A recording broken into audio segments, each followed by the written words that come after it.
মুসলমানের বিজয়, মুসলমানের সফলতা, মুসলমানের কামিয়াবি, মুসলমানের কৃতকার্যতা, মুসলমানের নিরাপত্তা সবকিছুই মহান আল্লাহ তাআলার সাথে সম্পৃক্ত। আল্লাহর কাছ থেকে নিতে হবে, আল্লাহর কাছ থেকে, আল্লাহর কাছ থেকে। আখিরাত ভুলে গিয়ে, কোরআন ভুলে গিয়ে, সুন্নাহ ভুলে গিয়ে, অথবা যেই কোনো সময় যেই কোনো প্রয়োজনে আধুনিকতাকে জায়গা দিতে গিয়ে, দুনিয়ার মানুষের বুদ্ধিকে জায়গা দিতে গিয়ে আল্লাহর কোরআনকে কাটছাট করা, রাসূলের সুন্নাহকে কাটছাট করা, ইসলামের কোনো বিধানকে কাটছাট করে বাতিলের দুশমনের কোনো আধুনিকতাকে জায়গা দিয়ে যারাই আপনার ইসলাম প্রতিষ্ঠার স্বপ্নই পৃথিবীতে যে কোনো অঞ্চলে দেখবে, খোদার কসম 100 বছর না 1 লক্ষ বছরও কামিয়াব হবে না, সফলতা আসবে না, সফলতা আসবে। এই স্লোগানে দম যাবে, এই হুঙ্কারে দম যাবে, হুঁশিয়ার সাবধান, উড়াইলাম মুসিরালাম এই ডিপ কমতে আমিও বালা জানি। আল্লাহর রহমতে আমি স্লোগান দিলে 2-4 ঘন্টা স্লোগান দিতাম। আমার তো মনে আছে, জি জি, আমি ছোটবেলায় স্লোগান দিতে অভ্যস্ত ছিল। এই কয়দিন আগেও স্লোগান দিছি। হ্যাঁ হ্যাঁ জি। অতএব আব্বা, নওজোয়ান ভাই, রবের সাথে সম্পর্ক করো, আসমানওয়ালার সাথে সম্পর্ক করো। ওই মালিকের সাথে সম্পর্ক ছাড়া আমাদের বিজয় আসবে না, নিরাপত্তা আসবে না। জানো না আব্বা, তোমরা নওজোয়ান যদি বিবেক দিয়া নারী না দেখে, মোবাইলের অশ্লীল ছবি না দেখে, সারাদিন জিনা ব্যভিচারের দৃশ্য আর ফালতু জিনিস না দেখে, যদি তোমাদের মোবাইলেও তোমরা গঠনমূলক পৃথিবীর বেঈমান, দুশমন, ইহুদি, খ্রিস্টান, হিন্দু, নাস্তিক, মুরতাদ, সারা পৃথিবীময় এই ভারত, এই সমস্ত বেঈমান মিলে প্রতি মুহূর্তে ইসলাম এবং মুসলমানের বিরুদ্ধে কি চক্রান্ত করছে, তোমরা যদি এতটুকু খবরও নিতা, তাইলে বুঝতা, তাইলে অনুভব করতা যে যেই পরিমাণ গাফলতি আমার জাতির নতুন প্রজন্ম, কিশোর যুবকরা করছে, এত গাফলতিতে জাতি টিকে না, দেশ টিকে না, অস্তিত্ব টিকে না। শহীদ শরীফ উসমান হাদি রাহমাতুল্লাহি আলাইহি, আমার প্রিয় সন্তান, প্রিয় ভাই, ইমানদার এই সাহসী নওজোয়ান এই কথাটাই বারবার বলে গেছে। সেইটা বুঝাইতে চাইছে। হয়তো মাত্র 33 বছর বয়সী এক যুবক, যার প্রথম একটাই সন্তান, মাত্র 8 মাসের বাচ্চা, সে দুনিয়ার প্রতি নিরাসক্ত হয় নাই, সে বাঁচতেই চায় না এমন কোন হতাশ হয় নাই, সে কোন রকমের মন্দ চরিত্রের আখলাকের ছিল না, 5 ওয়াক্ত নামাজ পড়তো। এই যুবক ইমানদার ছিল, প্রতিদিন ফজরের নামাজ পড়তো, প্রত্যেকদিন 5 ওয়াক্ত নামাজ পড়তো, আল্লাহর কোরআনের হাফেজ ছিল, রাসূলুল্লাহ সাল্লাল্লাহু আলাইহি সাল্লামের হাদিস বিশুদ্ধ পড়তে পারতো, আগে মাদ্রাসার ছাত্র ছিল, তার বাবা আলেম, তার বড় ভাই আলেম, তার ফ্যামিলি আলেমের ফ্যামিলি, তার বিবি পর্দানশীল, তার গোটা ফ্যামিলি পর্দানশীল। তাইলে এত কিছুর পরেও আমার ভাই, সে এই কথাটাই বুঝাইতে চাইছে যে আমার সীমান্ত অরক্ষিত, আমার কাঁটাতারের প্রতিবেশী আমার জমিন খাবলে খেতে চায়, আধিপত্যবাদের দূষররা আমার জমিন একটা ভাতের লোকমার মতো আমার বাংলার এই ছোট্ট জমিন গিলে নিতে চায়। এই জন্য সে জাতিকে, দেশকে একাই সতর্ক করতে চাইছে, ভাবছে যে আমার সাথে কেউ না থাকুক, আমি একাই আমার দেশ, মাতৃভূমির আজাদির কথা বলেই যাবো।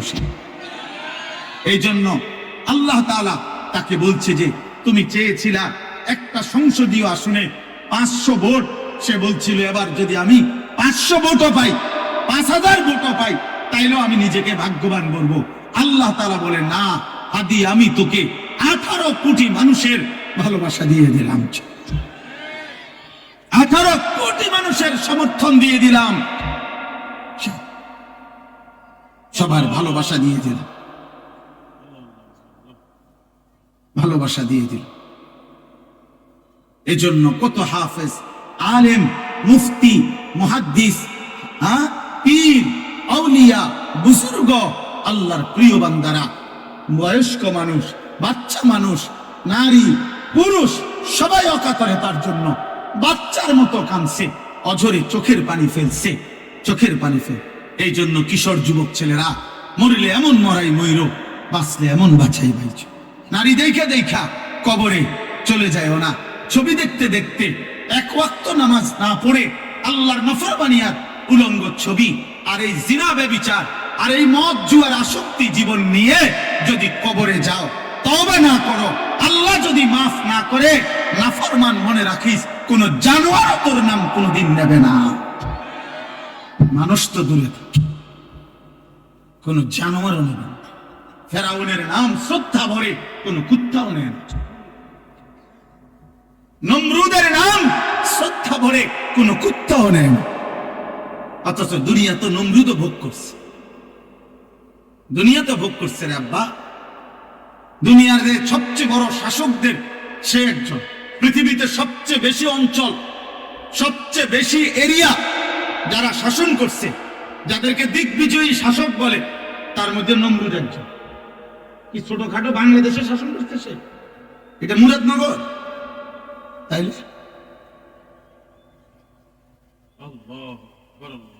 বলে ভাইয়া।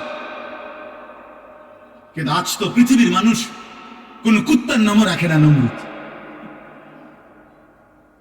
পৃথিবীর মানুষ কোন কুত্তার নামও তো রাখে না আবু জাহেল, কোন কুত্তার নামও তো রাখে না আবু লাহাব।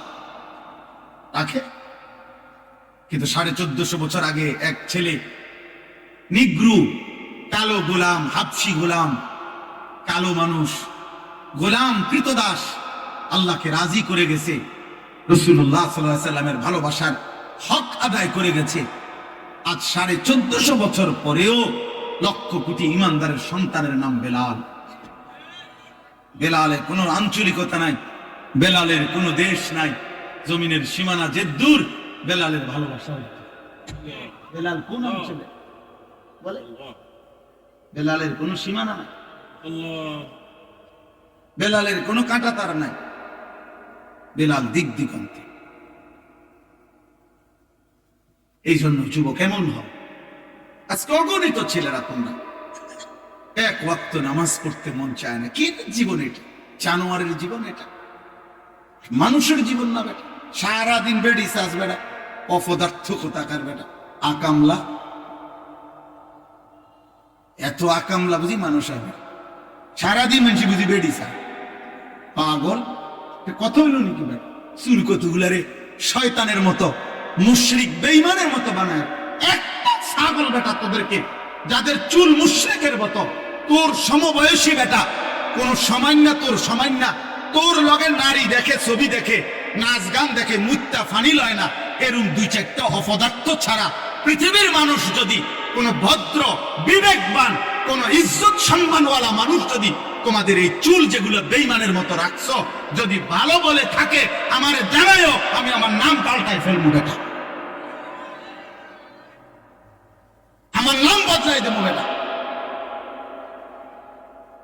কোন বিবেকবান মানুষ বলছে কিনা যে এটা ভাল লাগতেছে তোমার, তো সময় না বলতে পারে। এক সময় না 2-4 জন তোমার লগে যে কয়েকজন চলে, তো দোস্ত সেরকম, দোস্ত তোরে সেরকম লাগতে আছে, তার কলজা খুললে যদি চাইতা যে সেরকম বলতে সে কি বুঝাইতে চাইছে, তো বুঝবা, খবর পাইবা।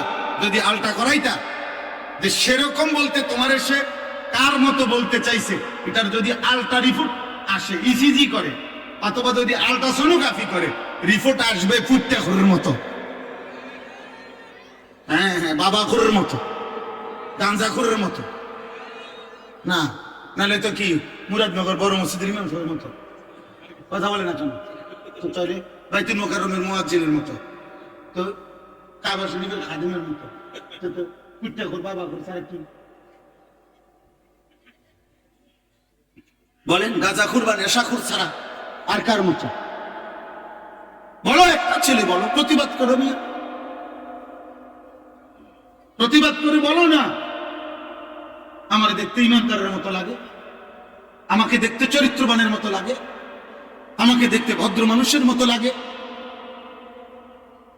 তুমি বলো, যাদের চুল লাগানো আছে সেলুনে, যে সমস্ত ছবি, একটা ছবি ওরা মানুষের পরিচয় বলো। কিন্তু 1000 বছর পরে, 1000 বছর পরের যে সন্তান যদি বাংলার জমিনে আসে, ইনশাআল্লাহ আশা করি 1000 বছর পরের সন্তানও উপযুক্ত বয়স হলে শহীদ শরীফ উসমান হাদির নাম চিনবে, জানবে। ইনশাআল্লাহ, ইনশাআল্লাহ। ইনশাআল্লাহ। ইমানদারের রক্ত বৃথা যায় না। ঈমান এবং দেশপ্রেমের এক মূর্ত প্রতীক আমাদের এই প্রিয় ভাই। আগামী দিনে প্রমাণ হবে এটা, যে ভালোবাসা যদি বাংলা মানুষের কলিজার থেকে বের করতে হয়, মানুষের দিলের ভালোবাসা যদি কেউ নিতে হয়, জোর করে অনেক কিছু করা যায়, আবার জোর ছুটতে গেলে হালাইয়াও দেয়। বুঝেন না? এরকম তো আমরাও দেখছি। একেবারে ইজ্জত প্রতিষ্ঠা করার জন্য সিফা সাফা গলি গালা কোনো কিছু বাদ যায় নাই, কিন্তু জোর কমে গেছে। আর জোর যখন ছুটে গেছে, তখন আবার যাদের উপরে জবরদস্তি করে ভালোবাসা নিতে চাইছে, তারাই টেনে টেনে ফেলাই দিছে। ভালোবাসা জবরদস্তি করে হয় না, ভালোবাসা জোর করে হয় না। হাতির জন্য এই চোখের পানি টাকা দিয়া মানুষের কান্দাইছে নাকি? চোখের পানি ঝরছে যে, তাইলে তাইলে বলেন মিয়া, আমার ভাই তোমরা, আমার বাবা আপনারা প্রত্যেকেই আখিরাতকে সাজান। আল্লাহ ছাড়া আমাদের কেউ না, আসমানওয়ালা ছাড়া আমাদের কেউ নাই, আমাদের রব ছাড়া আমাদের কোনো নিরাপত্তা নেই। খোদার কসম না, আসলেই না, আসলেই। এই তোমরা যারা যুবক বাবা, এখন তোমরা ভালো আছো, যারা সুস্থ আছো, খোদার কসম আল্লাহর দয়ায় সুস্থ আছো, কোন দলের কৃপায় না, কোন নেতার অনুগ্রহে না। সে যে দলের নেতাই হোক, কোন নেতা তোকে ভালো রাখে না রে আব্বা। ভাত মাছ চাল ডাল তোকে ভালো রাখে না রে বাবা। ভাত খাইলে বেশি মোটা হয় না, অভাবী অভুক্ত কত মানুষ আছে স্বাস্থ্যবান, আবার 1000 কোটি টাকার মালিক, এই তো হুবেন না।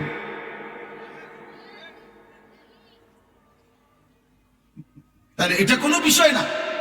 মূলত ভালো রাখে কে? সুস্থ রাখে কে? নিরাপত্তা দেয় কে? ইজ্জত দেয় কে? এজন্য ফিরতে হবে কার কাছে? ডাকতে হবে কাকে? মানতে হবে কাকে? গোলামি করতে হবে কার? সেজদা দেওয়া উচিত কাকে? আল্লাহ। আল্লাহ যেন আল্লাহকে সেজদা দাও, দামি হইল, দামি হইল। মরে তুমিও যাইবা, আমিও যাবো, কোনো অসুবিধা।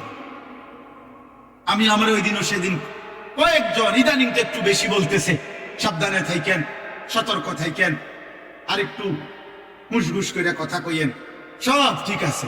আমি বলছি না, কোনো অসুবিধা নেই। গুলি করবে এই তো, গুম করে ফেলবে এই তো, হত্যা করে ফেলবে এই তো, খুন করে ফেলবে এই তো, যে যাই করুক, যে যাই করুক, শেষ পর্যন্ত আমাকে আমার রবের কাছেই ফেরত পাঠাবে। আর আমার রব ইনসাফ করবে, আমার মালিক তো ইনসাফ করবে। তা আমি তো আমার মালিকের ইনসাফ চাই। আমি ওনার কাছে না ঠকলেই তো হইল, কথা বলেন। আমি আখিরাতে না ঠকলেই তো হইল। আমি আমার আল্লাহ, আমার শায়েখ আল্লামা মুফতি মুশতাকুন নবী কাসিমি হুজুর আমার বহুদিন বলছে এই কথা, আমার এই কথা খুব কলিজায় থাকে।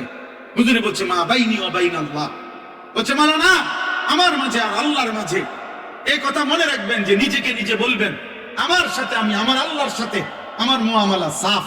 আমার আল্লাহ জিজ্ঞাসা করলে আমি মিথ্যা বলবো না, আমি মিথ্যা বলি নাই, আমি অন্যায় করি নাই, আমি দুর্নীতি করি নাই, আমি হারাম করি নাই, আমি নাফরমানি করি নাই। আল্লাহ আমি আপনার গোলামি করতে চেয়েছি, আপনার কথা বলতে চেয়েছি। হুজুর বলেন, এটা যদি নিজে আল্লাহর সাথে সাফ রাখতে পারেন মুআমালা, তাইলে গোটা পৃথিবী কে কি বলে আর কে কি করে, মূল্যায়ন করে না অবমূল্যায়ন করে, ইজ্জত করে না অপমান করে, গালি দেয় নাকি ফুল দেয়, কিচ্ছু চাইবেন না, আসমানওয়ালার সাথে সম্পর্ক ঠিক করেন, রবের সাথে মুআমালা ক্লিয়ার করেন। দুনিয়া তো আমাদের স্লোগান দিয়া বাহাবা দিল, আসমানওয়ালা বলল আমি সব জানি, তখন কথা বলে না। তখন কি হবে আব্বা? তখন কি হবে? হ্যাঁ, পোস্টারে তো কইছে ফুলের মতো পবিত্র, ঠিক আছে, স্লোগানে তো কইছে, স্লোগানে তো কইছে। হ্যাঁ, সবই তো ঠিক আছে, জনগণের বাহবা তো মিলছে, কিন্তু আসমানওয়ালা ফিরতে হবে কার কাছে বলেন? আল্লাহ, আখিরাত, আল্লাহর কাছে, আল্লাহর কাছে। চলেন ভাই, অতএব আমি আপনাদের কাছে এতটুকু বললাম, যে আয়াতগুলো পড়ছি এই আয়াতগুলো একটা সংক্ষেপ এবার তর্জমা বলি। একটা সংক্ষেপ তর্জমা বলার আগে একটা ছোট্ট কথা বললেই সবটা অর্থ বুঝতে সুবিধা হবে। আমাদের প্রিয় নবী সাল্লাল্লাহু আলাইহি ওয়াসাল্লাম মক্কা থেকে মদিনায় হিজরত করা সাহাবায়ে কেরামকে এক হিজরতের আগে, মদিনায় যাওয়ার আগে আবিসিনিয়া, হাবাসা, আফ্রিকার একটি অঞ্চল, সেখানে আল্লাহ নবী সাল্লাল্লাহু আলাইহি সাল্লাম সাহাবায়ে কেরামকে মক্কাবাসীর জুলুমের নির্যাতনের অত্যাচারে ওনাদেরকে হিজরত করাইয়া ওইখানে পাঠাইছিলেন। বলছিলেন নিজেদের ঈমান, জান, মাল, ইজ্জত বাঁচাবার জন্য। তো ওই জায়গাটার নাম হলো আবিসিনিয়া, হাবাসা। তো ওইখানে যখন সর্বোচ্চ 2 বারে সর্বোচ্চ 72 জন থেকে 74 জনের মতো সাহাবী সেখানে গেছিলেন। তো এই 72 জন এবং 74 জন সাহাবীরা প্রতিনিয়ত ওই হাবাসা, ওরা খ্রিস্টান ছিল, ওদের বাদশাহ নাজ্জাশী সেও খ্রিস্টানই ছিল, তাদের কাছে আল্লাহর কালেমার দাওয়াত দিছে, কোরআন পড়ে শুনাইছে, এবং ওই বাদশাহ নাজ্জাশী এবং তার দরবারের গুরুত্বপূর্ণ কিছু ব্যক্তি কালেমা পড়ছে। সুবহানাল্লাহ। এই হাবাসা, আবিসিনিয়ার কিছু লোক। এর মধ্যে রাসূলুল্লাহ সাল্লাল্লাহু আলাইহি ওয়াসাল্লাম মক্কা থেকে মদিনায় হিজরত করে গেছে। হিজরতের 7ম বছর। কথা কও, ছোট মিয়া, আব্বা কথা কইও না, কথা তোমরা আরো সময় আইব, রাহো, সম্মান করো। একটা হাসি দিচ্ছে, আল্লাহ কবুল করে। জি, তো হিজরতের পরে আমাদের নবী সাল্লাল্লাহু আলাইহি সাল্লাম মদিনায় যাওয়ার 7ম বছর খায়বারের যুদ্ধ করেছিলেন। ইহুদিদের সাথে চূড়ান্ত লড়াই করে মদিনার সীমানা থেকে ইহুদিদেরকে খায়বার নামক অঞ্চল থেকে চূড়ান্ত ভাবে বিতাড়িত করছিলেন। এই খায়বারের যুদ্ধ যখন শেষ অবস্থায়, তখন ওই আবিসিনিয়া থেকে সাহাবায়ে কেরাম যারা এতদিন যাবৎ ওইখানে ছিল, ওনারা চূড়ান্ত ভাবে আবিসিনিয়া ছেড়ে মদিনায় চলে আসছে। এতদিন যারা ওইখানে ছিল, তো ওনারা যে আসছেন মদিনায় ফিরে, ওনাদের সাথে আবিসিনিয়ারও কিছু লোক ওই অঞ্চলে যারা খ্রিস্টান থেকে মুসলমান হয়েছে, ওনারাও নবীজির সাথে সাক্ষাতের জন্য মদিনায় আসছেন। আসার পরে তারা 2টা প্রস্তাব দিছে, 2টা কথা বলছে আর কি নবীজির সামনে আসে। 1 নম্বর বলছে, ইয়া রাসূলুল্লাহ, হে নবী মুহাম্মদ, ইতিপূর্বে আমরা ইনজিল কিতাবে বিশ্বাসী ছিলাম, ঈসা নবীর উপরে বিশ্বাসী ছিলাম, এবং ঈসা নবীর উপরেও আমরা মূল যে বিশ্বাস, মানে বাদশাহ নাজ্জাশীর আকীদা ছিল, মুসলমানদের কোরআন ঈসা আলাইহিস সালামের ব্যাপারে যা বলছে ঈসা নবী ঠিক তাই ছিল। কথা বুঝছেন কিনা? অর্থাৎ শিরকি আকীদা ছিল না তাদের। তো বলছে যে আমরা ঈসা নবীর অনুসারী যখন ছিলাম, তখনও আমরা তাওহীদ, আল্লাহর একত্ববাদকে মানতাম। আপনার কোরআন, আপনার ধর্মের কথা যখন এই লোকদের কাছে শুনেছি, তখন আমরা আপনার অনুসারী হয়েছি, এবং আপনার এই কথাও আমরা সর্বান্তকরণে মেনে নিছি, কারণ আমরা তো আগের থেকেই আমরা এই কথাগুলোই মানতাম। বাকি এখন আপনাকেও মানছি, আপনার কোরআনকেও মানছি, ইসলামকেও মেনেছি। এইবার আপনার কাছে আমাদের এখানে আইসা আমরা আমাদের ঈমানের নবায়নও করলাম, তাওহীদের নবায়নও করলাম, আপনাকে মানার অকুণ্ঠ স্বীকৃতিও দিলাম। সাথে এবার আপনি যদি আমাদেরকে সুযোগ দেন, তাহলে আমরা আপনার মদিনার এই ইসলাম প্রতিষ্ঠার কাজে আমরা কিছু সহযোগিতা, আর্থিক সাহায্যও করতে চাই। তো আল্লাহ তাআলা তাদের এই আর্থিক সাহায্য, তাদের পূর্ব থেকেই তাদের আগের ধর্মের পূর্ণ বিশ্বাস, আমাদের নবীরও পূর্ণ গ্রহণ, এই কথা একসাথে করে আল্লাহ এই আয়াতগুলোতে তাদের প্রশংসা করে আল্লাহ বলছেন, আমি আল্লাহ ওয়াদা দিলাম এমন ঈমানদার যারা আগেও তাওহীদ মানছে, আগের ধর্মের মধ্যে থাইকা এখন আমার নবীকেও গ্রহণ করছে, কোরআনকেও গ্রহণ করছে, আমি তাদেরকে প্রত্যেক আমলের বদলা দ্বিগুণ দ্বিগুণ নেকি দিতে থাকবো। নেকি দেব আমি, আল্লাহ তাদেরকে নেকি দেব। এই কথাটা আল্লাহ তাআলা বলছেন।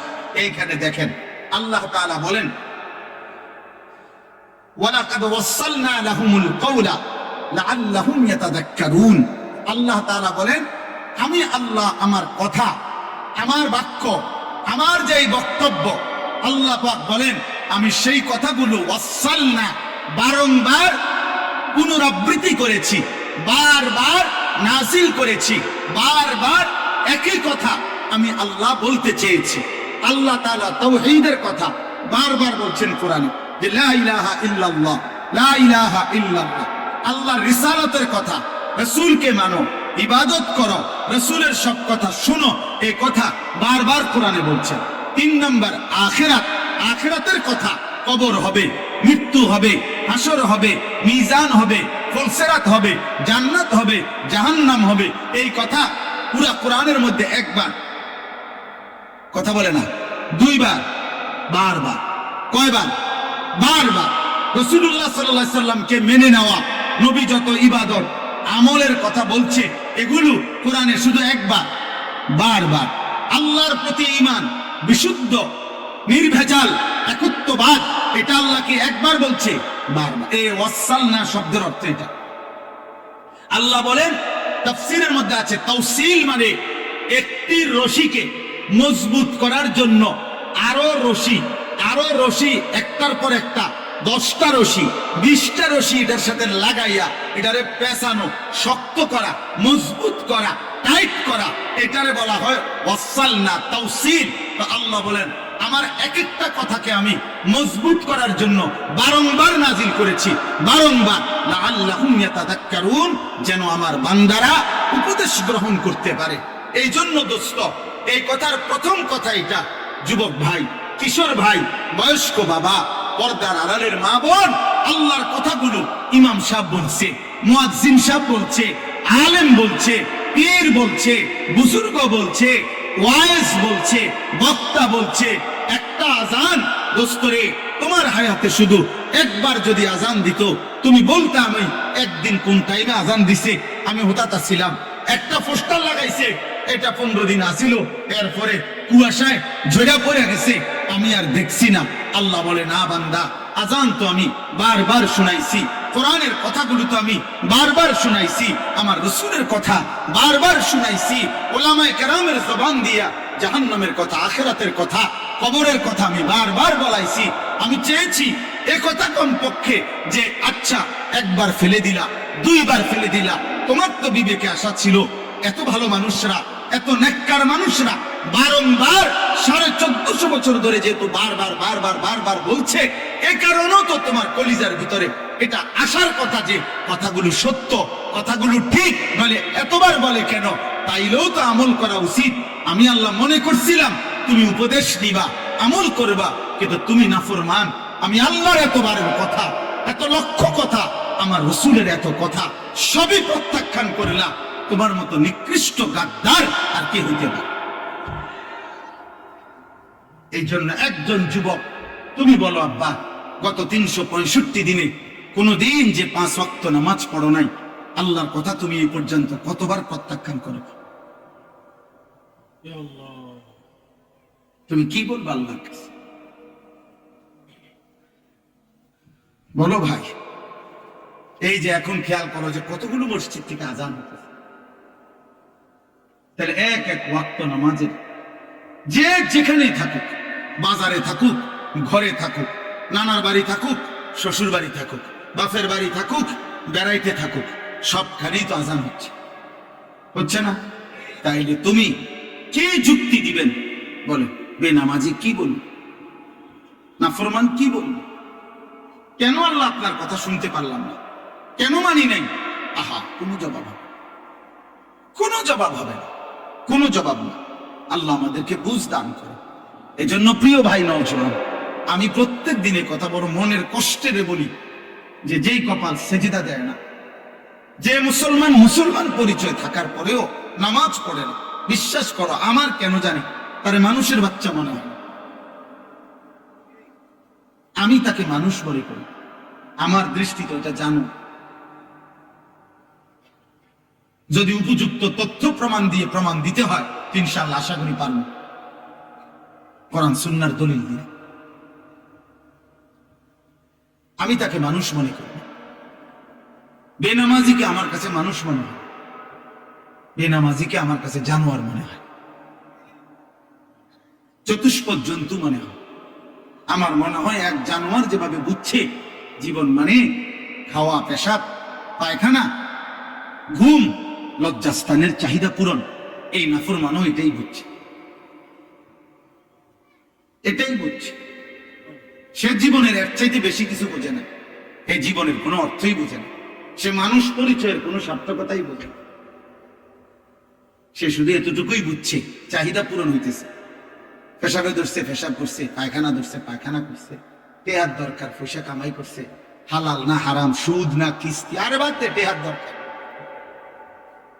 নারী দেখা দরকার বেটা, মোবাইলে পারস, রাস্তাত পারস, টেলিভিশনে পারস, রাইতে পারস, দিনে পারস, ছবি পারস, নিজের মোবাইলে পারস, অন্যের মোবাইলে পারস, উলঙ্গ ছবি দেখা দরকার, নর্তকী দেখা দরকার, কিসের আবার হালাল হারাম বেটা, তো বেটা এ তো জানোয়ারের আখল, এ তো জানোয়ারের আখল। যে মনে করে জীবন মানেই হচ্ছে চাহিদা পূরণ, চাহিদা পূরণ। ওয়ালাকাদ ওয়াসালনা লাহুমুল কাওলা লাআল্লাহুম ইয়াতাযাক্কারুন। আল্লাহ বলবে বান্দা বলো না আমি আমার এক একটা কথা কি পরিমাণ বলেছি, কতবার বলেছি বান্দা, আমার মতো মালিকের এতবারের কথা। একটা মা যদি তার সন্তানকে 100 বার ডাক দেয়, এরপরও কি সে ডাকে সাড়া দিবে না? একটা বাবা যদি তার সন্তানকে 100 বার ডাক দেয়, তো সে কি তবুও সাড়া দেবে না? একজন মালিক আল্লাহ 365 দিনে ফজরের নামাজের জন্য কমপক্ষে 365 বার তো ডাক দিছে, জোহরের নামাজের জন্য 365 বার তো ডাক দিছে, আসরের জন্য 365 বার ডাক দিছে। তো আল্লাহ যদি বলে আমি 365 বার ডাক দিলাম, একবারও সাড়া দিল না, আফসোস ছাড়ার কিছু তখন? আল্লাহ আমাদেরকে বুঝ দান করে। আল্লাযীনা আতাইনাহুমুল কিতাবা মিন ক্বাবলিহি হুম বিহি ইউমিনুন। আল্লাহ বলেন আমার কিছু প্রিয় বান্দার শোনাচ্ছি কথা, যাদেরকে আমি ইতিপূর্বে আসমানি কিতাব ইনজিল দিয়েছিলাম, তারা সেই কিতাবের উপরেও পূর্ণ ঈমান এনেছিল। ওয়া ইযা ইউতলা আলাইহিম, আবার যখন তাদের সামনে আমার কোরআন শোনানো হলো, ক্বালু আমান্না বিহি, তারা সাথে সাথে বলল আমরা এর উপরেও ঈমান আনলাম। ইন্নাহুল হাক্কু মির রাব্বিনা, নিশ্চিত এটা আমাদের রব আল্লাহর পক্ষ থেকে সত্য কালাম। সুবহানাল্লাহ। ইন্না কুন্না মিন ক্বাবলিহি মুসলিমিন, আমরা তো আল্লাহর প্রতি আগে থেকেই আনুগত্যশীল ছিলাম, এবার আমার বন্ধু মুহাম্মদ আরবির কথাগুলো আমরা সর্বান্তকরণে মেনে নিলাম। সুবহানাল্লাহ। আল্লাহ বলেন উলাইকা ইউতাউনা আজরাহুম মাররাতাইনি বিমা সাবারু। আল্লাহ বলেন আগেও তারা আমার উপরে মজবুত ছিল, এখনো আবার নিশ্চিন্তে আমার কথা আমার নবীর কাছ থেকে গ্রহণ করে নিয়েছে। এই জন্য আমি আল্লাহর পক্ষ থেকে তাদের প্রত্যেক আমলের নেকি বদলা প্রতিদান দেওয়া হবে দ্বিগুণ দ্বিগুণ, ডাবল ডাবল। সুবহানাল্লাহ। ওয়ায়াদরাউনা বিল হাসানাতিস সাইয়্যিআ, আল্লাহ বলেন আর এই প্রিয় বান্দাদের বৈশিষ্ট্য হলো তারা প্রত্যেক মন্দ, অসৎ, অশালীন আচরণের জবাবে উত্তম ভদ্র আখলাকের দ্বারা জবাব দান করে। ওমিম্মা রাযাকনাহুম ইউনফিকুন, এবং আমার দেওয়া সম্পদ থেকে অকাতরে আমার রাস্তায় সাদাকা করে, দান করে। তো আল্লাহ তাআলা এই ওই বান্দাকে, এখানে তিনটা জিনিস, এক মানে কাকে আল্লাহ তাআলা এখানে লিখছে আল ইবরাতু বিউমুমিল লাফজ লা বিখুসুসিস সাবাব। কোরআন শরীফের কোন কথা যদি কোনো ব্যক্তি বা বিশেষ গোষ্ঠী সম্প্রদায়ের জন্য যদিও নাজিল করা হয়েছে, কিন্তু এর উপদেশ সবার জন্য। উপদেশ কার জন্য বলে না? সবার জন্য। এজন্য আল্লাহ তাআলা ওই ব্যক্তির আমলের বদলা সর্বদাই দ্বিগুণ দ্বিগুণ দিতে থাকবেন যার মধ্যে এই তিনটি সিফাত থাকবে। এক, যে আল্লাহর কথার উপরে মানে কোরআনের উপরে পূর্ণ ঈমান রাখে। দুই, যে প্রতিটা মন্দ অশোভনীয় আচরণের জবাবে উত্তম আচরণ দ্বারা জবাব দান করে। আর তিন, আল্লাহর দেওয়া সম্পদ থেকে আল্লাহর পথে যে খরচ করে। আল্লাহ বলেন এই তিন গুণে গুণান্বিত ব্যক্তির সব আমলের নেকি আমি দ্বিগুণ দ্বিগুণ দেব, দ্বিগুণ দ্বিগুণ। কয় গুণ? দ্বিগুণ দ্বিগুণ, বারবার বারবার বারবার, ডাবল ডাবল ডাবল ডাবল। নারীদের ব্যাপারে কোরআন শরীফে আল্লাহ বলছে, কোরআনুল কারীমের মধ্যে আছে, আমান ইয়াকনুত মিনকুন্না লিল্লাহি ওয়া রাসূলি ওয়া তা'মাল সালিহান নু'তিহা আজরাহা মাররাতাইন। নবীর বিবিদেরকে বলছে, তোমরা ঈমানদার নারীরা যদি আল্লাহ রাসূলের আনুগত্য করো, আল্লাহ রাসূলের আনুগত্য করো, আল্লাহ বলেন তোমাদের নারীদেরকে আমি আল্লাহ ওয়াদা দিলাম, আমার ঈমানদার নারী, তুমি অবলা, তুমি দুর্বল, তুমি নারী, অতএব আমি আল্লাহ ওয়াদা দিলাম আল্লাহ রাসূলের আনুগত্যশীল কোন ঈমানদার নারীকে আমি আল্লাহ তার প্রত্যেক আমলের বিনিময়ে নেকি দেব মাররাতাইন, ডাবল ডাবল, দ্বিগুণ দ্বিগুণ। এজন্য মহিলারা আফসোস করত নবীজির জামানা, আমরা জিহাদ করতে পারি না, আমরা জানাজার নামাজে যাইতে পারি না, আমরা ঈদের নামাজে যাইতে পারি না, আমরা নামাজের জামাতে ঠিকমতো উপস্থিত হইতে পারি না, আমরা হাজারো নেক কাজে অংশগ্রহণ করতে পারি না, আমরা বেডি মহিলা মানুষ ঘরে থাকতে হয়। আল্লাহ বলেন অসুবিধা নাই, নেকি না দরকার, জান্নাতে না দরকার, সেটা আমি তোমার ঘরে থাইকা পর্দা হেফাজত কইরা তোমার বন্দিগি কম হোক, আমি নেকি দেব বাড়াইয়া। অসুবিধা, সেজদা দিবা একটা, নেকি দেব হাজারটা। তোমার সমস্যা কি? আমি দিলেই তো হইছে, তুমি জান্নাত পাইলেই তো হইছে। সুবহানাল্লাহ, কি মেহেরবান মালিক। সর্বশেষ আল্লাহ বলেন, ওয়া ইযা সামিউল লাগওয়া আ'রাযু আনহু ওয়া ক্বালু লানা আ'মালুনা ওয়া লাকুম আ'মালুকুম সালামুন আলাইকুম লা নাবতাগিল জাহিলিন। আল্লাহ বলেন আমার প্রিয় বান্দাদের বৈশিষ্ট্য হলো যাবতীয় বেহুদা কথা, মন্দ কথা, অপ্রয়োজনীয় কথা এবং কাজ যখনই তারা শুনে তার থেকে বিমুখ হয় এবং ডাক দিলে মন্দ কাজে, মন্দ কথার মজলিসে তারা বলে, না ভাই তোমার কাজ নিয়ে তুমি থাকো, আমি আমার ঈমান আমল নিয়ে আছি, তোমার জন্য কল্যাণ কামনা করি। আমি অজ্ঞ মূর্খ আল্লাহ বিমুখ নাফরমানদের সাথে চলতে পারি না, তাদেরকে সাহচর্য চাইতে পারি না। এজন্য ঈমানদার কখনো বেহুদা, ফালতু, গাফেল, অমনোযোগী, আল্লাহ নাই, রাসূল নাই, সেজদা নাই, নামাজ নাই, বন্দিগি নাই, এই সমস্ত অপদার্থ প্লাস্টিকের লগে ঈমানদার চলতে পারে না। এটা কোনো মানুষ না, এটা এক ধরনের প্লাস্টিক, ফালতু লোক। এই জন্য যুবক তোমাদেরকে বলি, বেটা যার সাথে চললে ফিরে 8 ঘন্টা 10 ঘন্টা আড্ডা দেওয়ার পরে নাফরমান একবারও আল্লাহর নাম নেয় নাই, ওই কোনো বন্ধু না, ওই শয়তান ছাড়া আর কিছু না। সারাক্ষণ সারাক্ষণ একবার হাসে, একবার লাথি দেয়, একবার চুল টান দেয়, একবার শার্ট ধরে লাথি দেয়, একবার ঘুষি দিয়ে লায়, একবার বেডির কথা কয়, একবার উলঙ্গ ছবি কথা। মা ফা বলে কি কি লাফাই কিত্ত, ফালাই কিত্ত, হাসে কিত্ত, খবর কি করে না। এই সমস্ত ইয়াং ছেলে আড্ডা দেয় যে দেখবেন কি করে, আপনি শুধু একটু তামসা চাইেন দূরের থেকে, করে নাকি, করে কি? এটা নিয়ে আড্ডা বেড়া, তারে লাথি দাও, এটা নিয়ে একটা মজা হলো, তারে ঘুষি দাও, বুঝি একটা মজা হইলো। কিরে ঘুষি দিলে কেমনি দিছি, আমরা ফ্রেন্ড তো, ফ্রেন্ডের বুঝি মানুষে ঘুষি দেয়, আহাম্মক সে আমার ফ্রেন্ড তো, ফ্রেন্ডকে বুঝি মানুষ উলঙ্গ ছবি দেখায়, তো তুই তোর ফ্রেন্ড হয়ে, বন্ধু হয়ে তারা তো বড় ক্ষতি করলি, তারা বেটা জাহান্নামের রাস্তায় নিয়ে গেল। এটা কিসের বন্ধু? তুই তো শয়তান বেটা, তুই তো জালেম বেটা। আল্লাহ তাআলা বলেন, হে নবী আমি আল্লাহ তো বলছি, আপনার মাধ্যমে বলাচ্ছি, তবে মনে রাখেন পরিবর্তন, হেদায়েত, জীবনের কাঙ্ক্ষিত রাস্তা, জাহান্নাম থেকে বাঁচা, জান্নাতে যাওয়া, আমার বন্দিগি করার তৌফিক, সবকিছুর তৌফিক, সমস্ত হেদায়েত আপনার হাতে না। আপনি চাইলে দিতে পারবেন না, আপনি বলেন, আপনি মেহনত করেন, আপনি বলতে থাকেন ইন্নাকা লা তাহদি মান আহবাবতা, আপনি চাইলে হেদায়েত দিতে পারবেন না, ওয়ালাকিন্নাল্লাহ ইয়াহদি মান ইয়াশা। পরিবর্তন, হেদায়েত, আখিরাতমুখী জীবন, নামাজমুখী জীবন, জান্নাতমুখী জীবন, সবকিছু আমি আল্লাহ যাকে চাই আমি দিয়ে থাকি। এই জন্য ভাই, প্রধান বক্তা, বিশেষ বক্তা, সাংঘাতিক বক্তা, অল্প বক্তা, মারাত্মক বক্তা, ভয়ঙ্কর বক্তা। যত বক্তাই হাফেজ আমিনুল ইসলাম আনুক, পরিবর্তন কারো হাতে না, হাফেজ আমিনের হাতেও না, আনিসুর রহমানের হাতেও না, আমজাদ হুসাইনের হাতেও না, কারো হাতে না, আসমানওয়ালা রবের হাতে। পরিবর্তন কার হাতে? ফয়সালা আল্লাহর হাতে। আল্লাহ ওয়াহুয়া আ'লামু বিল মুহতাদিন, তিনি একমাত্র জানেন হেদায়েত পাবে কি, জাহান্নাম থেকে বাঁচবে কি, জান্নাতি হবে কি। এজন্য আল্লাহর দিকে না ফিরলে কোনো উপায় নেই। আল্লাহ আমাদেরকে তৌফিক দান করেন, আল্লাহ আপনাদেরকে কবুল করে নেন। এই জন্য আজকে দুই কথা হইল।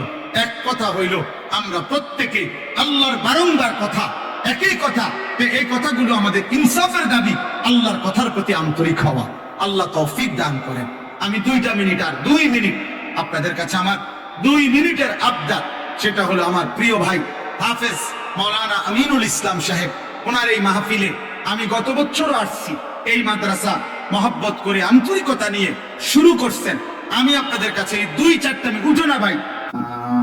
আমালুনা ওয়া লাকুম আমালুকুম সালামুন আলাইকুম লা নাবতাগিল জাহিলিন ইন্নাকা লা তাহদি মান আহবাবতা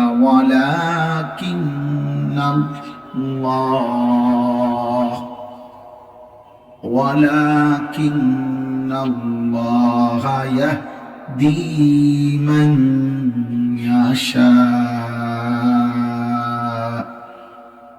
ওয়া হুয়া আ'লামু বিল মুহতাদিন। সাদাকাল্লাহু মাওলানাল আযীম।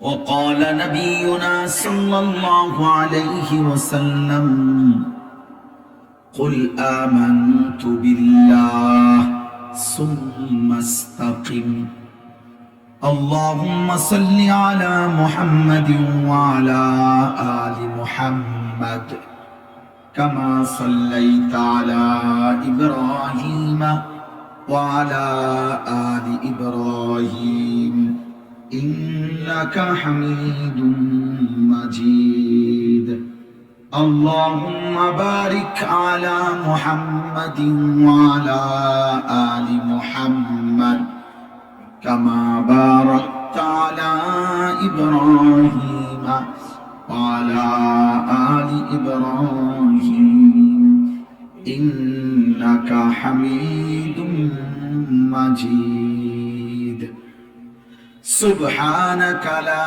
علم لنا إلا ما علمتنا إنك أنت العليم الحكيم الحمد لله আল্লাহ পাক রব্বুল ইজ্জত যুল জালাল ওয়াল ইকরামের ফজল করম, রব্বুল আলামিনের অপরিসীম ইহসান, মেহেরবানি, দয়া। আল্লাহ তাআলা আমাদেরকে আজ 24 ডিসেম্বর 2025 রোজ বুধবার কুমিল্লা জেলা মুরাদনগর উপজেলাধীন রহিমপুর দারুল আমিন আল ইসলামিয়া মাদ্রাসা এর হাফেজ ছাত্রদের পাগড়ি প্রদান উপলক্ষে তৃতীয় বার্ষিক ইসলামী সম্মেলনে আল্লাহ তাআলাই আমাদেরকে আসবার, বসবার, আল্লাহর জন্যই জমা হওয়ার তৌফিক দান করেছেন। আলহামদুলিল্লাহ।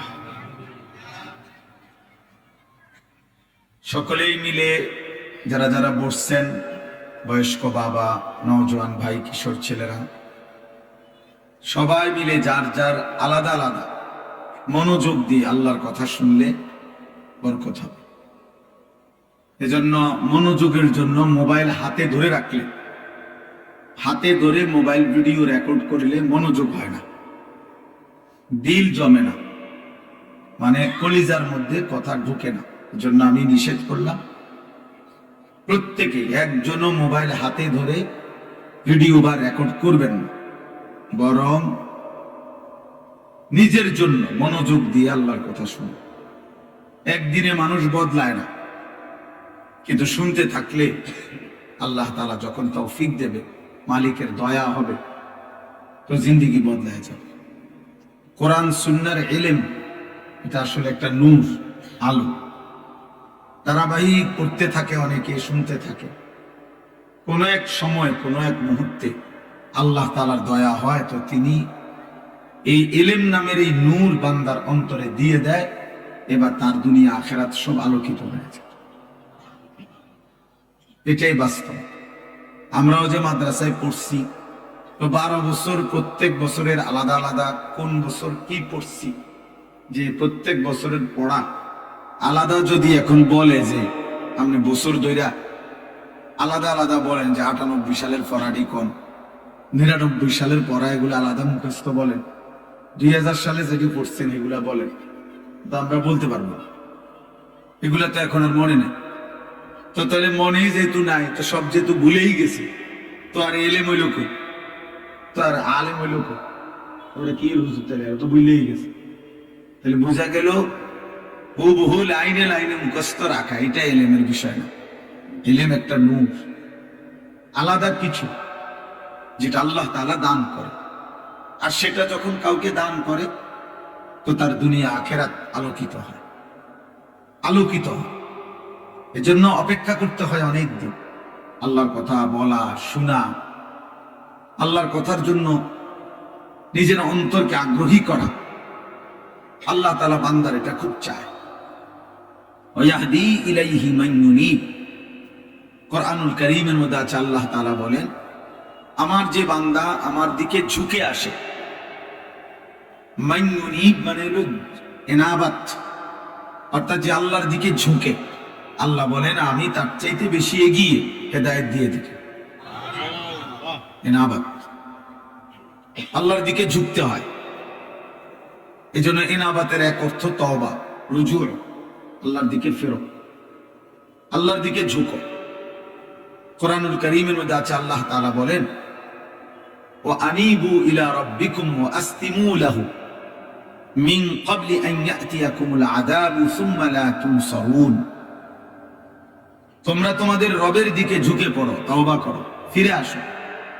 ওয়া আনিবু ইনাবাত, ওয়া আসলিমু লাহু, এবং তোমরা তোমাদের রবের আল্লাহর কথার আনুগত্য শুরু করো, পেছনটা ছেড়ে দাও, আল্লাহর দিকে ঝুঁকো, তোমার সাধ্যমতো আমল শুরু করে দাও, বন্দেগী শুরু করে দাও। মিন ক্বাবলি আন ইয়াতিয়াকুমুল আযাব, আযাব আসবার আগে আগে। তাফসীরের মধ্যে আছে মানে মৃত্যু আসার আগে আগে। এখানে আযাব মানে মৃত্যু, অর্থ হলো প্রত্যেক নাফরমান পাপী বেআমল ব্যক্তির মৃত্যুটাই তার আযাব। এর পরের প্রতি সেকেন্ড আর তার জীবনে আযাব ছাড়া আর কিছু না। নাফরমানের মৃত্যু আযাবের শুরু, আযাবের শুরু। এরপরে তার বাকি হায়াত কবরে, হাসরে, আখিরাতে, মিজানে, ফুলসিরাতে, জাহান্নামে, আযাবই আযাব, আযাবই আযাব। ইউদাআফ লাহাল আযাব, আযাব দ্বিগুণ হইতে থাকে, বাড়তেই থাকে, বাড়তেই থাকে। এজন্য আল্লাহ তাআলা বলেন যে তুমি এখনই তওবা করো, এখনই আল্লাহর দিকে ঝুঁকো, এখনই আল্লাহর আনুগত্য শুরু করো, আযাব আসার আগে, মানে মৃত্যু আসার আগে। সুম্মা লা তুনসারুন, যখন মৃত্যু এসে যাবে, আযাব এসে যাবে, আর তোমাকে সাহায্য করা হবে না। এবার তুমি যদি 100 চেষ্টা করো, তো মৃত্যু হয়ে গেলে আর তোমাকে সাহায্য করা হবে। এখন যারা কবরে আছে, তারা আর 1000 চেষ্টা করলেও আর একটা সেজদাও দিতে পারবে, আর কোনোদিন আল্লাহকে আমলের নিয়তে ডাকতেও পারবে না, আমল করার আর সুযোগ নেই। গতকালকে আমি যেখানে মাহফিল করছি, ওইখানে আমি বলছিলাম এই কথাটা, যে কবরবাসী রুহের মাগফিরাত যে দূর দরকার, জীবিত আমরা যারা আছি, আমগো ফিকির, আমাদের হেদায়েত, আমাদের বুঝ, আমাদের আখিরাতের চিন্তা তার চাইতে বেশি দরকার। উনি তো ভালো মন্দ যা নিয়ে নিছে গেছে গায়ে, আর উনি ভালোও করতে পারবে না, আর উনি মন্দও করতে পারবে না। কিন্তু আমাদের যদি বুঝ আসে, বিবেক জাগে, তাহলে আমাদের জন্য গুনাহ ছেড়ে দেওয়ারও সুযোগ আছে, আমল করারও কি আছে, সুযোগ আছে। এই জন্য আখিরাতের বুঝ, কবরের বুঝ, কোরআনের বুঝ মৃত ব্যক্তির চাইতে জীবিত ব্যক্তির বোঝা উচিত বেশি। মৃত ব্যক্তি আর বুঝে লাভ নেই, আর বুঝে লাভ, আর কোনো ফায়দা নেই। কিন্তু জীবিতরা বুঝতে লাভ। এক সেকেন্ড, ইন্নাল্লাহা ইয়াকবালু তাওবা মা লাম ইউগারগির। নবী সাল্লাল্লাহু আলাইহি সাল্লাম বলেন, মৃত্যুর যেই চূড়ান্ত গড়গড়া, মালাকুল মউত আজরাইল জান কবজ করার পূর্ব মুহূর্তে সাকরাতুল মউত, মৃত্যুর যন্ত্রণা শুরু হয়। প্রত্যেক মুমূর্ষ ব্যক্তি, মৃত্যু পথযাত্রী ব্যক্তি, সে এটা উপলব্ধি করে, এটা অন্য কেউ বোঝে না। আমরা মনে করি আর এই লোকটা হঠাৎ মরে গেছে, অ্যাক্সিডেন্টে মরে গেছে, গুলিতে মরে গেছে। না না, প্রত্যেক ব্যক্তি মৃত্যুর পূর্ব মুহূর্তে আজরাইল মালাকুল মউত জান কবজ করার পূর্বে সাকরাতুল মউত হয়, মৃত্যুর একটা যন্ত্রণা, মৃত্যুর যন্ত্রণা। আল্লাহর অনেক প্রিয় বান্দারা ওই সময়কার অবস্থা বর্ণনা করতে পারছেন। এই মৃত্যু যন্ত্রণা উপলব্ধি করতেছে, ঠিক তখনও ওনারা বলতে পারছেন আল্লাহর দয়া যে আমার এখন কেমন মনে হচ্ছে। কিন্তু এটা সবাই বলতে পারে না, কিন্তু প্রত্যেকেরই মৃত্যু যন্ত্রণা হয়। ওয়াজাআত সাকরাতুল মাউতি বিল হক। আল্লাহ তাআলা বলেন, সত্য সত্যই বান্দা, মৃত্যুর যন্ত্রণা আসবেই আসবে। হাদিসের মধ্যে আছে, আল্লাহর নবী সাল্লাল্লাহু আলাইহি ওয়াসাল্লাম ইন্তেকালের পূর্ব মুহূর্তে আম্মা জান আয়েশা রাদিয়াল্লাহু তাআলা আনহা তিনি বর্ণনা করছেন, নবীজির স্ত্রী, নবীজি বারবার বলতেছিলেন এই কথা। মৃত্যুর পূর্বে একটা বাটি দিছে পানি, নবী সাল্লাল্লাহু আলাইহি সাল্লাম ওই বাটির পানিতে বারবার হাত ভিজাইতেছিলেন আর চেহারা মুবারক মুছতেছিলেন আর বলতেছিলেন, লা ইলাহা ইল্লাল্লাহ ইন্না লিল মাউতি সাকারাত। আল্লাহ আপনি ছাড়া আর কোনো মাবুদ নাই, ইলাহ নাই, মৃত্যুর বড় যন্ত্রণা। এই কথা নবীজি বলতেছিলেন। নবী সাল্লাল্লাহু আলাইহি সাল্লাম দোয়া করতেছিলেন, আল্লাহুম্মা আইন্নি আলা সাকারাতিল মাউত। আল্লাহ, মৃত্যু যন্ত্রণার এই মুহূর্তে আমাকে সাহায্য করে। নবীজি বলতেছে, হাদিস, বিশুদ্ধ হাদিস, আল্লাহুম্মা হাওভিন আলাইয়া সাকারাতিল মাউত। নবীজি বলতেছিলেন, আল্লাহ আমার মৃত্যু যন্ত্রণা সহজ করে দেয়। তাহলে এটা তো তিনি বলতে পারতেছিলেন, কিন্তু পৃথিবীর সাধারণ মানুষ এটা বলতে পারে না। কিন্তু মৃত্যুর যন্ত্রণা হয়, বড় কঠিন যন্ত্র।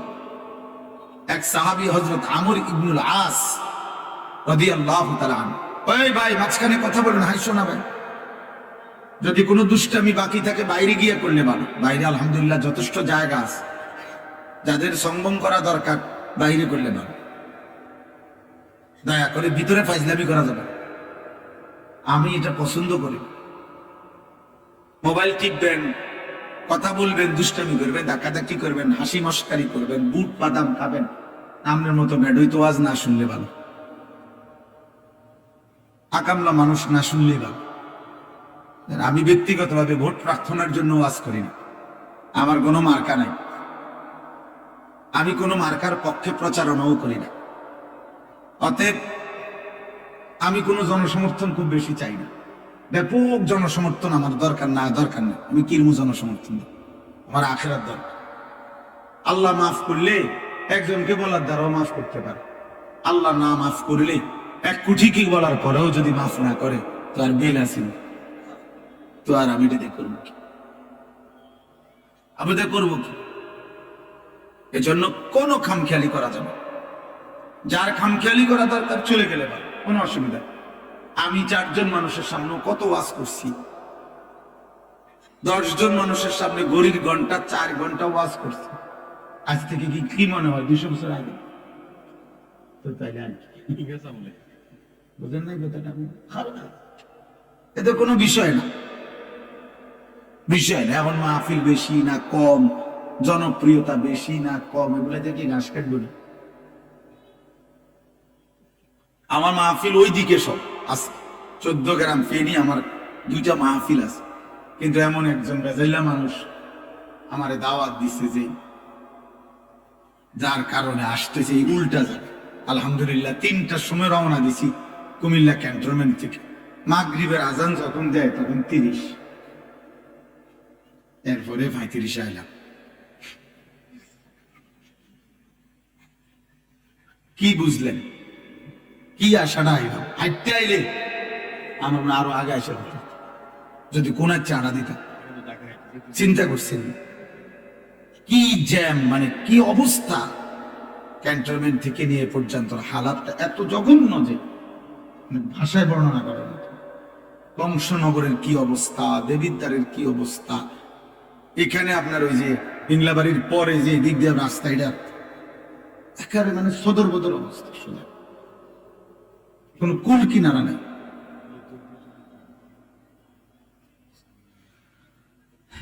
এই জন্য আমাদের প্রিয় মাওলানা আবু হানিফ ভাই কইতেছে আমার যে একটু ভিতরে যাইতে চাই, মাছ ছিল না দুঃখে। হে কি বুঝবো আমি 3টার সময় ফোন দিচ্ছি থেকে আমিননগর থেকে আইয়া আলাপ করে, বুঝলি না তেমুরের থেকে আইসা না আলাপ করতে ভালো লাগে। এত কষ্ট লাগে না, মানে কত 40 মিনিটের রাস্তা হবে না। বিরক্তির কোনো সীমা নাই ভাই। আল্লাহ আমাদেরকে হেফাজত করে। আজকে আমি কিতাবে পড়ছি হযরত ওমর রাদিয়াল্লাহু তাআলা আনহু, ওনাকে যখন আবু বকর সিদ্দিক রাদিয়াল্লাহু তাআলা আনহু খলিফা বানাইছেন, আজকে পড়ছিলাম তো ইন্তেকালের পূর্বে হযরত আবু বকর রাদিয়াল্লাহু তাআলা আনহু সমস্ত সাহাবাদেরকে লক্ষ্য করে উনি বলে গেছেন যে ওমরকে যে তিনি খলিফা বানাইছেন। তো বলার সময় তিনি একটা কথা বলছেন, আশ্চর্য। হযরত আবু বকর সিদ্দিক রাদিয়াল্লাহু তাআলা আনহু তিনি বলছেন যে আমি তোমাদের জন্য ওমরকে পরবর্তী খলিফা হিসাবে নির্ধারণ করে গেলাম, তোমরা তাকে মেনে নেবে এবং আমি আশা করি সে আমার প্রত্যাশার চাইতেও বেশি তোমাদের সেবা করবে। তবে আমি সাথে সাথে দোয়া করি আল্লাহ তাআলা তোমাদেরকে, মানে এই জনসাধারণকে বলছে, তোমাদেরকেও যেন আল্লাহ তাআলা উত্তম আখলাক দান করে। তাহলে এখানে কিতাবের মধ্যে আছে আসলে আমাদের সর্বসাধারণের আখলাক, এটা আমাদের শাসকের আখলাক বানায়। এটা একটা গুরুত্বপূর্ণ বিষয়। এই কথা আমরা অনেকেই বুঝি, অর্থাৎ শুধুমাত্র দায়িত্বশীল ব্যক্তিকেই আমরা সর্বদা দোষারোপ করি। কিন্তু আমি নিজে প্রত্যেক জায়গায় 2 নম্বরই 6 নম্বরই খুঁজি। আমি খুঁজি শুধু কেমনে নয়সয় করা যায়, কেমনে দুর্নীতি করা যায়, কেমনে 20 টাকা 200 টাকা 100 টাকা দিয়ে হইলো সেটা যাওন যায়। তাহলে আমার চরিত্রে মেজাজের মধ্যে, আমি জনগণ, আমার মধ্যে সারাক্ষণ দুর্নীতির মানসিকতা, নয়সয়ের মানসিকতা, তাহলে আমার শাসকের আখলাক উন্নত হবে কিভাবে? শাসকের চরিত্র উন্নত হবে কিভাবে? এই জন্য আবু বকর সিদ্দিক রাদিয়াল্লাহু তাআলা আনহু উভয়ের জন্য দোয়া করছে যে অর্থাৎ শাসক যেন উত্তম আখলাকের হয়, প্রজা সাধারণও যেন তাদের আখলাক সুন্দর হয়, তাইলে গিয়ে সমন্বয় হবে। শাসক নীতি কথা বলল, আমি বললাম এত লম্বা কথা লিখছেন মাইরেন না। আবার আমি বললাম আমি সৎ পথে চলতে চাই, শাসক বলবে সৎ হইলে ওনার এই দেশে থাউন যাইতো না, যান আফ্রিকার জঙ্গলে যান, তাইলেও হবে না। আল্লাহ তাআলা, আমরাও দোয়া করি আমার দেশ জন্মভূমির জন্য আল্লাহ তাআলা যেন একজন ইনসাফগার, আদেল, ন্যায়পরায়ণ শাসক দান করে। আল্লাহ যেন কোন জালেমের হাতে আমার মাতৃভূমিকে তুলে না দেয়। আল্লাহ যেন আমাদেরকেও উত্তম আখলাক দান করে। এই মুহূর্তে অল্প সময়ের ব্যবধানে দেশের এই নির্বাচন মুখর পরিস্থিতিতে আমাদের কিন্তু দোয়া করা উচিত। ক্যালগিরিঙ্গি চাইলে হইতো না, ক্যালগুড়ি চাইলে হইতো না, সবকিছু গুড়ি দিয়া হয় না। অনেক কিছু অনেকেই, আমি প্রায় বলি এ কথা, আমার ছোট্ট বুঝ এটা, আমি রাজনীতি বুঝি কম, বাকি এতটুকু বুঝি যে আল্লাহ তাআলা যদি কারোর থেকে নিরাপত্তা সরায় নেয়, তাহলে বাস্তবতা হলো কেউ 30 বছরে এই চালাকি কইরা কৌশল কইরা বহুত কিছু কইরা যে দূর আগায়, আর আল্লাহ যদি নিরাপত্তা সরায় এনে তাহলে 10 মিনিটে 1 ঘন্টায় তার 30 বছরের প্ল্যানিং তছনছ হয়ে যায়। এই জন্য পৃথিবীতে কোনো কালে ইহুদি, খ্রিস্টান, নাস্তিক, মুরতাদ, আল্লাহ দ্রোহী দুশ্মন চূড়ান্ত ভাবে মুসলমানদের উপরে বিজয় কোনোদিনও পারে না। কারণ 100 বছর ষড়যন্ত্র করে তারা যে দূর আগাইছে, রবের এক ফয়সালা আসমানি গজব। সাহাবায়ে কেরামকে এক হিজরতের আগে, মদিনায় যাওয়ার আগে আবিসিনিয়া, হাবাসা, আফ্রিকার একটি অঞ্চল, সেখানে আল্লাহ নবী সাল্লাল্লাহু আলাইহি সাল্লাম সাহাবায়ে কেরামকে মক্কাবাসীর জুলুমের নির্যাতনের অত্যাচারে ওনাদেরকে হিজরত করাইয়া ওইখানে পাঠাইছিলেন। বলছিলেন নিজেদের ঈমান, জান, মাল, ইজ্জত বাঁচাবার জন্য। তো ওই জায়গাটার নাম হলো আবিসিনিয়া, হাবাসা। তো ওইখানে যখন সর্বোচ্চ 2 বারে সর্বোচ্চ 72 জন থেকে 74 জনের মতো সাহাবী সেখানে গেছিলেন। তো এই 72 জন এবং 74 জন সাহাবীরা প্রতিনিয়ত ওই হাবাসা, ওরা খ্রিস্টান ছিল, ওদের বাদশাহ নাজ্জাশী সেও খ্রিস্টানই ছিল, তাদের কাছে আল্লাহর কালেমার দাওয়াত দিছে, কোরআন পড়ে শুনাইছে, এবং ওই বাদশাহ নাজ্জাশী এবং তার দরবারের গুরুত্বপূর্ণ কিছু ব্যক্তি কালেমা পড়ছে। সুবহানাল্লাহ। এই হাবাসা, আবিসিনিয়ার কিছু লোক। এর মধ্যে রাসূলুল্লাহ সাল্লাল্লাহু আলাইহি সাল্লাম মক্কা থেকে মদিনায় হিজরত করে গেছে। হিজরতের 7ম বছর। কথা কও, ছোট মিয়া, আব্বা কথা কই না, কথা তোমরা আরো সময় আইব না, সম্মান করো। একটা হাসি দিচ্ছে, আল্লাহ কবুল করে। জি, তো হিজরতের পরে আমাদের নবী সাল্লাল্লাহু আলাইহি সাল্লাম মদিনায় যাওয়ার 7ম বছর খায়বারের যুদ্ধ করেছিলেন ইহুদিদের সাথে। চূড়ান্ত লড়াই করে মদিনার সীমানা থেকে ইহুদিদেরকে খায়বার নামক অঞ্চল থেকে চূড়ান্ত ভাবে বিতাড়িত করছিলেন।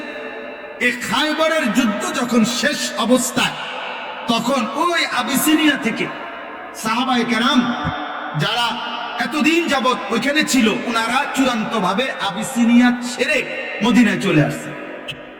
এতদিন যারা ওইখানে ছিল, তো ওনারা যে আসছেন মদিনায় ফিরে, ওনাদের সাথে আবিসিনিয়ারও কিছু লোক ওই অঞ্চলে যারা খ্রিস্টান থেকে মুসলমান হয়েছে, ওনারাও নবীজির সাথে সাক্ষাতের জন্য মদিনায় আসছেন।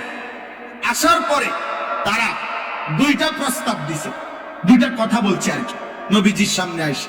1 নম্বর বলছে, ইয়া রাসূলুল্লাহ, হে নবী মুহাম্মদ, ইতিপূর্বে আমরা ইনজিল কিতাবে বিশ্বাসী ছিলাম, ঈসা নবীর উপরে বিশ্বাসী ছিলাম, এবং ঈসা নবীর উপরেও আমরা মূল যে বিশ্বাস, মানে বাদশাহ নাজ্জাশীর আকীদা ছিল, মুসলমানদের কোরআন ঈসা আলাইহিস সালামের ব্যাপারে যা বলছে ঈসা নবী ঠিক তাই ছিল।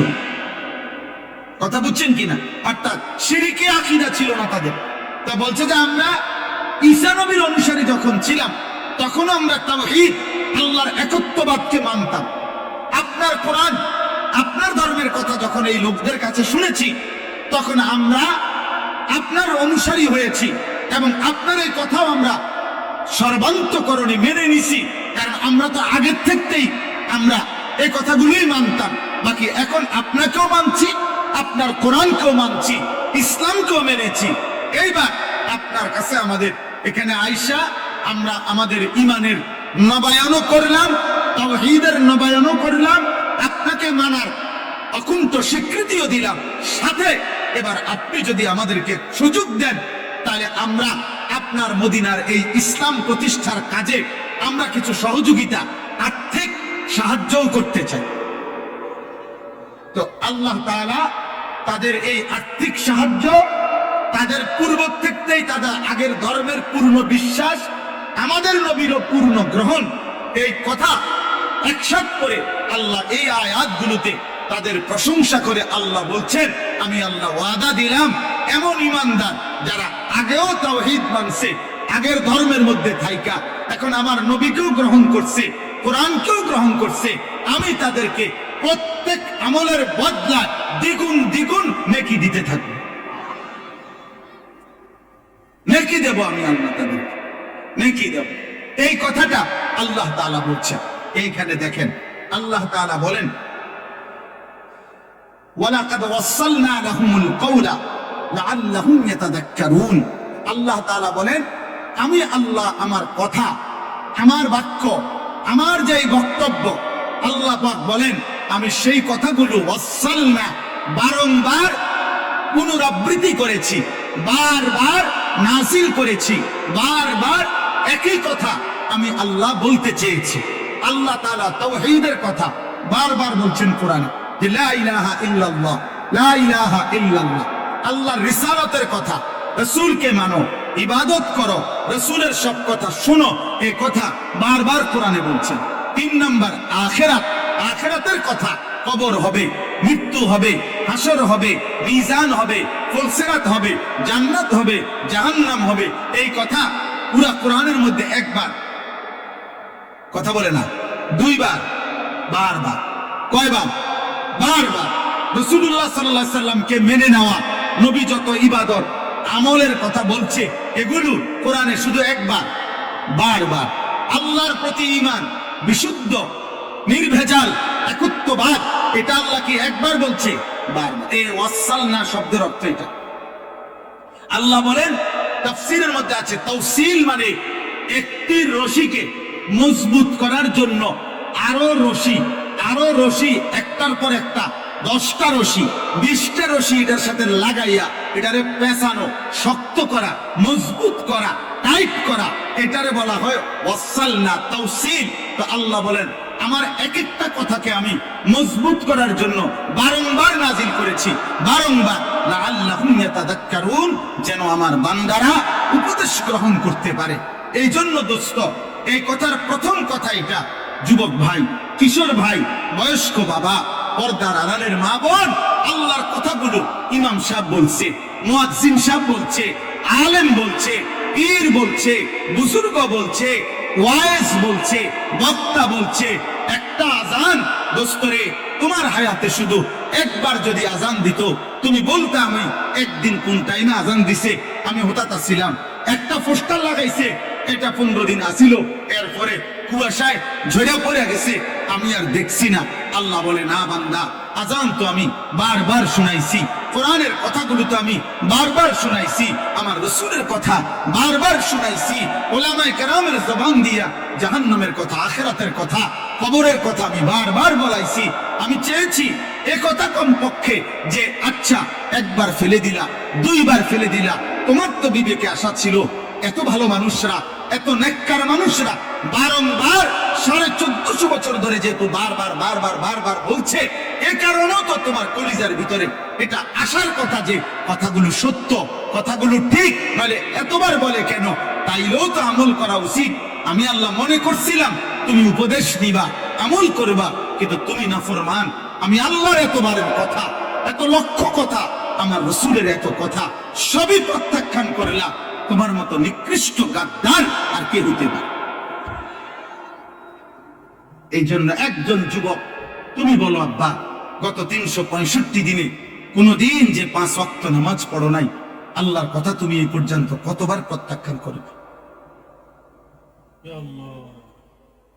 তুমি কি বলবে আল্লাহর কাছে? বলো ভাই। এই যে এখন খেয়াল করো যে কতগুলো মসজিদ থেকে আজান হতেছে, তাহলে এক এক ওয়াক্ত নামাজের যে যেখানেই থাকুক, বাজারে থাকুক, ঘরে থাকুক, নানার বাড়ি থাকুক, শ্বশুর বাড়ি থাকুক, বাপের বাড়ি থাকুক, বেড়াইতে থাকুক, সবখানেই তো আজান হচ্ছে, হচ্ছে না? তাইলে তুমি কি যুক্তি দিবেন? বলে বেনামাজি কি বলবে, নাফরমান কি বলবে? কেন আল্লাহ আপনার কথা শুনতে পারলাম না, কেন মানি নাই? আহা, কোনো জবাব হবে, কোনো জবাব হবে না, কোনো জবাব না। আল্লাহ আমাদেরকে বুঝ দান করে।